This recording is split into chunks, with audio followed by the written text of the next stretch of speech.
మరి ముఖ్యంగా ఈరోజు ఒక బీజేపీ భరోసా అనేది రాష్ట్రానికి అవసరమని నిరూపితమైంది.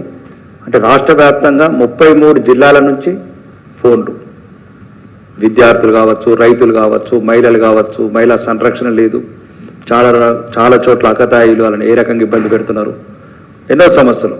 కాబట్టి రాష్ట్ర ప్రభుత్వం మొత్తం అన్ని రంగాలలో విఫలమైనట్లు రాష్ట్ర ప్రజలను బట్టి వాళ్ళు చెప్పే సమస్యలను బట్టి తెలుస్తుంది. కాబట్టి ముఖ్యంగా ఇప్పుడున్న కాంగ్రెస్ ప్రభుత్వానికి బీజేపీ ప్రధాన డిమాండ్ ఏంటంటే వెంటనే పరిపాలన మీద దృష్టి పెట్టి ఈ అవినీతి పథకాలని పక్కన పెట్టి ఏదైతే తెలంగాణ ప్రజలకు ప్రమాణాలు చేసినారో 4,000 రూపాయల పెన్షన్ కావచ్చు, 2,500 మహిళలకు కావచ్చు, స్కూటీలు కావచ్చు, ఇంకా ఏదైతే నిరుద్యోగులకు 2,50,000 ఉద్యోగాలు, మిగతా రైతులకు ఇవ్వాల్సిన ఇంప్లిమెంట్స్ కావచ్చు, వీటితో పాటు 420 వాగ్దానాలు, ఇవన్నీ వెంటనే తొందరగా మీరు అటువైపు దృష్టి మరచి పరిపాలన మీద దృష్టి పెట్టి ఈ ఫైరేవులు తగ్గించి ప్రజలు అది కోరుకుంటున్నారు, అలా సమస్యలు పరిష్కరించాలని.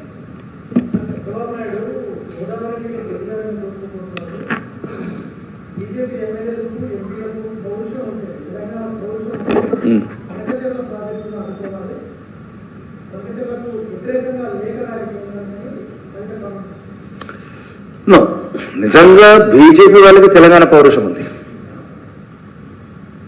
అమెరికాలో ఉద్యోగం చేసిన కవితమ్మకు లేదు తెలంగాణ పౌరుషం. 1998లో తొలి దశ ఉద్యమం తర్వాత మరిచిపోయిన ఆత్మాభిమాన్ని, ఆత్మగౌరవాన్ని కదిలించింది బీజేపీ. ఒక్క ఓటు 2 రాష్ట్రాలు. తెలంగాణ అనే పదం మాలాంటి తరానికి చూపింది, దిక్సూచి చూపింది భారతీయ జనతా పార్టీ. ఆ టైంలో కవితమ్మ గారు అమెరికాలో ఉద్యోగం చేసుకుంటున్నట్లు. ఆ తెలంగాణ రక్తం ఎప్పుడైందో మాకు అర్థం కాలేదు.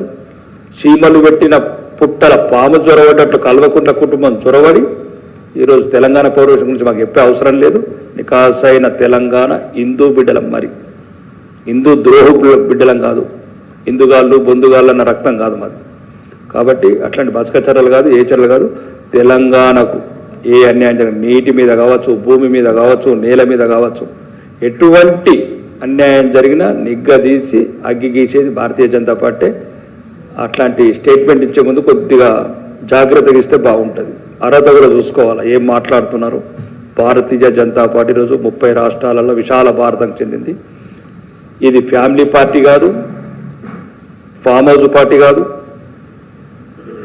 ఈ తెలంగాణ ప్రజల కాదు, భారతదేశంలో ఉన్న ప్రజలు కావచ్చు, ప్రపంచంలో ఉన్న హిందువులందరూ దేశం గురించి, సంస్కృతి గురించి, సాంప్రదాయం గురించి, సనాతన ధర్మం ఊడగట్టకుండా ఉండాలని ఈ దేశం గురించి పోరాడేదే భారతీయ జనతా పార్టీ.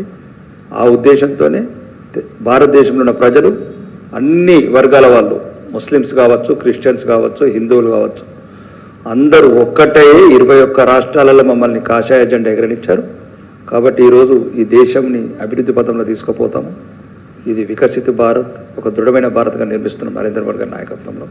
ఇట్లాంటి చిట్టిపోటి మాటలకు ప్రశ్నించడం కూడా అవసరం లేదు.